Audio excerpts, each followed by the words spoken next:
जब आप गूगल पे सर्च करोगे कि एम पॉकेट लीगल नोटिस, तो भाई इस तरह के आपको बहुत सारे वीडियोस के लिंक या आपको इमेजेस आपको देखने को मिल जाएंगी एम पॉकेट के लीगल नोटिस की। एम पॉकेट के लीगल नोटिस के बारे में जानकारी दूंगा कि वहां पे आपको डरना चाहिए कि नहीं डरना चाहिए, रिपेमेंट करें या ना करें, पूरा क्लियर कर दूंगा। ये देखिए रैम पॉकेट लीगल नोटिस, ये देखिए अगर आप यही चीज यूट्यूब पे देखें, है ना, यूट्यूब पे डाला एम पॉकेट लीगल नोटिस, यहाँ पे देखिए एम पॉकेट लीगल नोटिस के बहुत सारे आपको वीडियो देखने को मिल जाएंगे। एम पॉकेट लीगल नोटिस बहुत परेशान से दिख रहा है इस तरह से, देखिए यहाँ पे देखिए पूरा यहाँ पे नोटिस बना हुआ है। यहाँ पे देखिए ये एम पॉकेट की लीगल नोटिस की जानकारी आज यहाँ पे आप देखिए, मैं आपको रियल जानकारी दूंगा, रियल फेक ये वो सब यहाँ पे दिया हुआ है।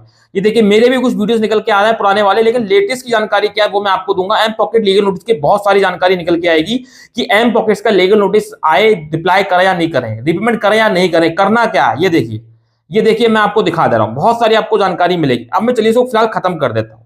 बात यह है बहुत से लोग एम पॉकेट से परेशान हैं, उनके लीगल नोटिस आते हैं, उनके एजेंट घर पे आने की धमकी देते हैं या कॉलें आती हैं, परेशान होते हैं। और एक तरफ एम पॉकेट बोलता है स्टूडेंट लोन ये है वो है ऐसा है वैसा है।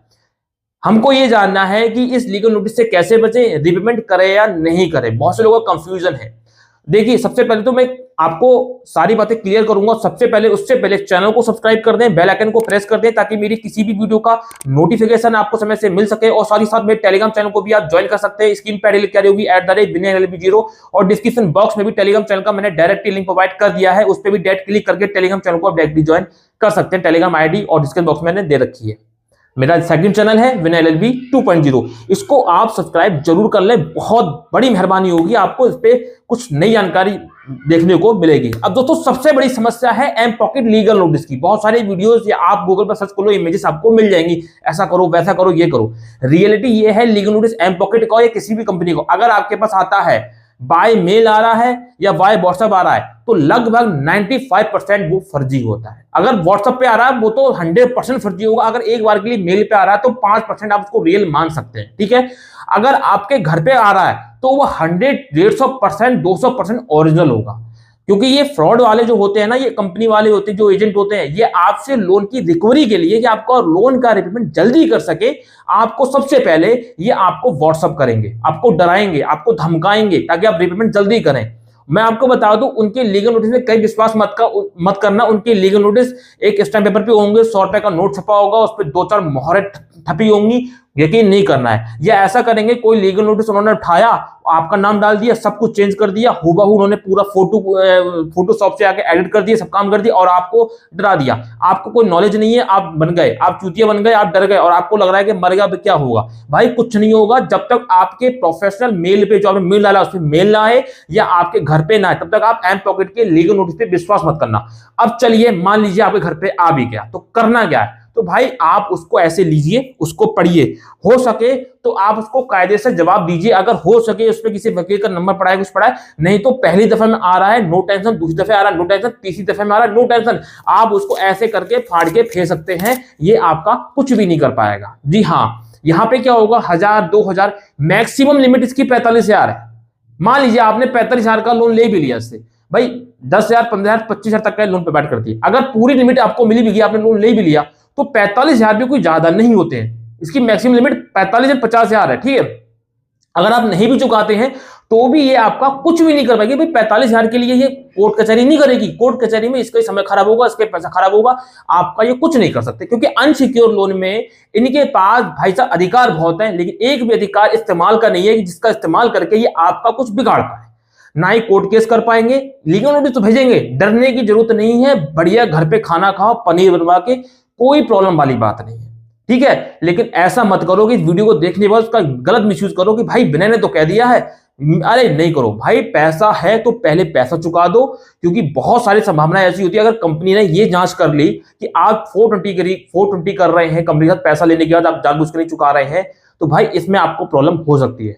अगर मान लीजिए कल को कोई दिक्कत होती है, 1% बता रहा हूं, वैसे कर कुछ नहीं पाएंगे, लेकिन परसेंट भी अगर ये कोर्ट में चले जाते हैं, ये तो पहले तो ये समझ लो कोर्ट में क्यों नहीं जाते, कि कोर्ट का मसला 5-6 साल तक का, 10 साल तक का चलेगा। तो ये इसलिए ये अपने एजेंट को भेजते हैं, आपको डराते हैं, धमकाते हैं या कॉल करवाते हैं, आपको प्रताड़ित करते हैं, परेशान करते हैं, ताकि आप जल्दी पेमेंट कर सको। क्योंकि इसमें जल्दी पैसा निकल जाता है, कोर्ट के प्रोसेस में सालों अटके रहो 10-20 हजार रुपए के लिए। तो यहाँ पे कोर्ट के प्रोसेस को तो अपनाएंगे नहीं, और बाय चांस अगर अपना लिया तो भाई आप ही की चप्पलें घिस जाएंगी। ठीक है, तो कोशिश ये करो कि पैसा है तो चुका दो, नहीं है तो कर कुछ नहीं पाएंगे, डरने की जरूरत नहीं है। सिविल खराब होगा, इससे ज्यादा कुछ नहीं होगा। बहुत हुआ तो घर पे ये जो एजेंट आ जाएंगे, बस इससे ज्यादा कुछ नहीं होगा। लीगल नोटिस का इतना बड़ा हुआ बना रखा है कि कुछ कहने की नहीं है। लीगल नोटिस जो घर पे आए उसी को सही से विश्वास करो और कोशिश करो कि उसका प्रति उत्तर दो बाकायदा सबूत के साथ कि भैया कि उसमें देखो नोटिस में क्या होता है कि आपका फला फला लोन चल रहा है, आपको इतना टाइम हो गया, आपने पैसा चुकाया नहीं है, आप कृपया करके उसको चुका, हम आपको इतना टाइम दे रहे हैं। लीगल चेतावनी होती है, एक कानूनी धमकी होती है। आप उसका कायदे से जवाब दे दें, आपके पास प्रूफ है तो कि भैया देखो मेरी फला फला ये नौकरी थी, मेरी छूट गई है, या आप प्रूफ चेक कर सकते हो, या मेरे पापा अस्पताल भर्ती है, इसमें पैसा लग रहा है इसलिए पैसा हो नहीं पा रहा है, ये मेरी मेडिकल इमरजेंसी है, या घर में शादी है, या जो भी वजह उनका पूरा प्रूफ लगा के उस वकील को रिटर्न कर दो और बोल दो कि भाई मुझे 2 महीने का समय दिया जाए। अगर आपको लगता है कि 2 महीने में 3 महीने में चुका दूंगा, ये पूरा कंडीशन लिख के आप उनको भेज सकते हैं। कंपनी कहेगी चलो उसने रिप्लाई तो दिया, आप अपनी तरफ से कोई पकड़ने वाली बात मत रखो। अब कुछ होते हैं मैं जमा ही नहीं करूंगा, मैंने लिया है, अब तो ये वीडियो देख लिया, वीडियो देखने का नो टेंशन, लीगल नोटिस आया फाड़ के फेंक दिया, मैंने क्या दिया। आज मैंने तब कहा है कि अगर आपके पास सच में पैसा नहीं है और कंपनी वाले परेशान कर रहे हैं तो अब लीगल नोटिस की टेंशन मत लो, फाड़ के फेंक दो। अगर पैसा है तो उनका पैसा चुका दो। अगर इनके भव्य जाल में एक बार फंस गए, पहले तो केस करते नहीं है, 1 लाख में एक आध केस मिल जाए बहुत बड़ी बात है।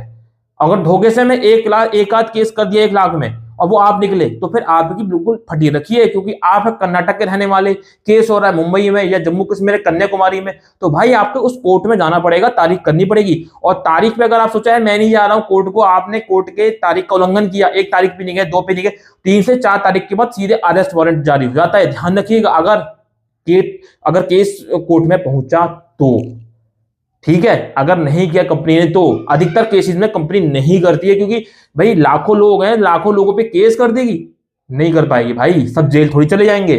तो क्या जितनी जेल नहीं इंडिया के सब भर जाएंगे ऐसे? तो फिर तो यहां पे इसीलिए क्या करते हैं ये लोग, आपके सिविल को खराब करते हैं। कंपनी करती है कि कहती है कि भैया अब हम कोर्ट केस तो करेंगे नहीं, समय तो खराब करेंगे नहीं, ना घर जाएंगे बार बार, इसको राइट ऑफ करो, इसका सिविल खराब करो, आगे से ये कभी लोन नहीं ले पाएगा। डॉक्यूमेंट में आपकी फाइनेंशियल डेथ कर दी, कभी ये लोन नहीं ले पाएगा। पूरा यहाँ पे उसका पूरा एकदम इतना बुरा आपका सिविल ट्रायल होने, पूरा इतना बुरा रिकॉर्ड बनाएंगे आपका कि कुछ कहने की नहीं। आप जिंदगी में कभी फोन या सुई तक का फाइनेंस नहीं करा पाओगे, 1 रुपए का लोन नहीं ले पाओगे। तो ये चीजें होती है, बिल्कुल डरना भी है और नहीं भी डरना है, दोनों ही चीजें हैं। ठीक है, अगर आप कायदे से परेशान हो तो आपको डरने की जरूरत नहीं। अगर आप बेकायदे हो, जानबूझ के पेमेंट नहीं करो, तो आपको डरने की बहुत जरूरत है। ठीक है, अब बात ये आती है कि रिपेमेंट करें या नहीं करें। भाई देखो, रिपेमेंट करने वाली बात ऐसी है भाई, अगर लिया है तो मैसेज चुका दो, कोई दिक्कत नहीं है। कल को आपको फिर जरूरत पड़ेगी लोन की, ठीक है, तो आप कायदे चुकाओ, कायदे से फिर लो, कायदे से फिर चुकाओ, कायदे से लो। अब आप सोचोगे नहीं लोन लिया भाड़ में जाए, 3 साल हो गई आज तक कुछ नहीं खाड़ पाए, अब क्या उखाड़ लेंगे, तो भाई अगर इस चक्कर में रहोगे तो इसकी गारंटी हमारी नहीं है, वो आपकी मर्जी है। आगे भगवान न करे कभी कोई जरूरत पड़ेगी पैसे की, किसी प्रकार के लाओ लोन ले ले, हम इससे अपना काम चला लेंगे, तो आपको एक इतनी रत्ती भर पैसा नहीं मिलेगा। एम पॉकेट तो छोड़ो, कोई बैंक या जो सरकारी योजनाएं होती है ना, ये मोदी का ये योजना आ गई, ये लोन ले लो, मुद्रा लोन, वो तक भी नहीं मिलेगा सरकार की तरफ से, कोई फायदा नहीं मिलेगा। इसका ध्यान रखना, अब ऐसी चीजें होने वाली है, ठीक है ना। अभी तक का सरकार बिना गारंटी के लोन दे रही है, फिर हर चीज चेक करेगी सरकार भी। तो इसलिए अपना सिविल बनाए रखो, कायदे से काम करो, कोई प्रॉब्लम वाली बात नहीं है।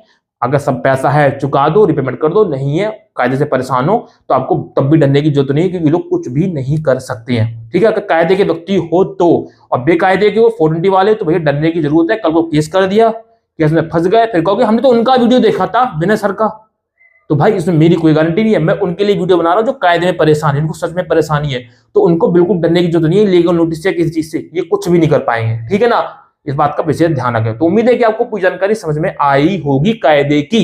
तो मैं अब इसी के साथ चलता हूं, मिलता हूं किसी नेक्स्ट वीडियो में, नेक्स्ट टॉपिक में। तब तक के लिए जय हिंद, वंदे मातरम, सत्यमेव जयते।